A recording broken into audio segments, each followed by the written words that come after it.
Olha, o ex-deputado Roberto Jefferson, do PTB, passou a primeira noite no presídio de Bangu. Sobre este assunto eu quero falar com Pedro Bonenberg. Olha, Pedro, realmente foi tudo muito tumultuado desde domingo. A Bolsa de Valores, no caso, na última segunda-feira, repercutiu aí de forma negativa tudo isso. Nós temos aí alguma atualização sobre essa primeira noite de prisão após todo esse fato que chocou o Brasil? Uma boa noite. Temos sim, viu, Elias? Boa noite para você, para quem nos acompanha por aqui. Olha, a nossa apuração aqui da TV Diversa pôde constatar que essa primeira noite foi uma noite tipicamente tranquila para Roberto Jefferson. Ele ficou numa cela individual e já está, inclusive, desde a noite de ontem, né? Passou essa noite no complexo de Jericicó, que fica na zona oeste do Rio, aqui, então, em Bangu 8, uma penitenciária que é destinada para aqueles presos, aqueles detentos que possuem ensino superior. Roberto Jefferson passou por uma audiência de custódia na noite de ontem, que definiu a continuidade da prisão dele em flagrante, depois daquele ataque à Polícia Federal, e por isso ele foi encaminhado ainda na noite de ontem para essa penitenciária, Elias, Bangu 8, aqui na zona oeste do Rio.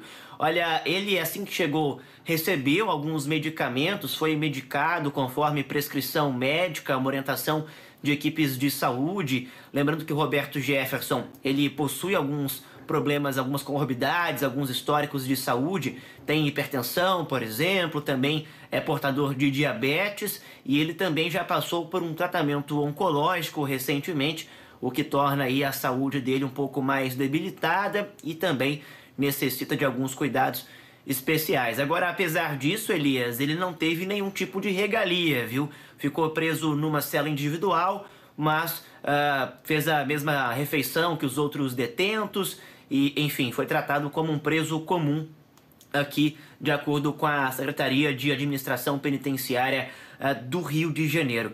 Ele passou ontem à tarde, até o finalzinho da noite, nós trouxemos aqui já na TV Diversa, por uma audiência de custódia. Essa audiência foi mediada por um juiz que é auxiliar de Alexandre de Moraes, ministro do STF, que havia determinado a prisão de Roberto Jefferson, e então ele continuou preso. Foi dada então essa decisão para a continuidade da prisão dele, depois que ele atacou com tiros de fuzil e também com granadas os agentes da Polícia Federal que tentaram prendê-lo na casa dele, em Comendador Levi Gasparian, aqui no sul do estado do Rio de Janeiro.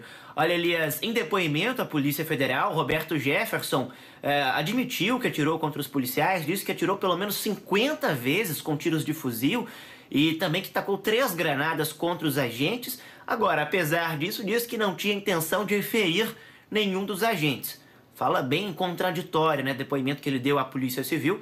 Diz que não tinha intenção de ferir, mas como é que atira então, né? Com 50 tiros de fuzil contra as viaturas e contra também os agentes da Polícia Federal. Lembrando que ele foi indiciado por 4 tentativas de homicídio dos 4 agentes que estavam nessa operação.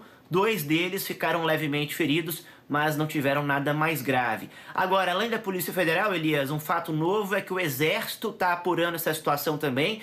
Isso porque Jefferson não tinha mais a licença para portar armas, ele estava em prisão domiciliar e não poderia ter aquele arsenal que ele usou contra a Polícia Federal. Por conta disso, o Exército Brasileiro também está apurando essa situação de como é que ele teve acesso a essas armas. Portanto, ele permanece preso aqui no Rio, em Bangu 8, na zona oeste da capital fluminense. Elias. Pois é, Pedro, a gente não tem intenção de machucar alguém quando a gente tropeça no pé de uma pessoa, quando nós estamos passando no lugar e sem querer esbarra em alguém. Agora, com granadas e tiros em viaturas policiais, realmente é inexplicável. É um arsenal de guerra que estava aí nas mãos de Roberto Jefferson. Com certeza a Polícia Federal e o Exército têm muito a apurar sobre todos estes fatos. Pedro, muito obrigado pelas informações.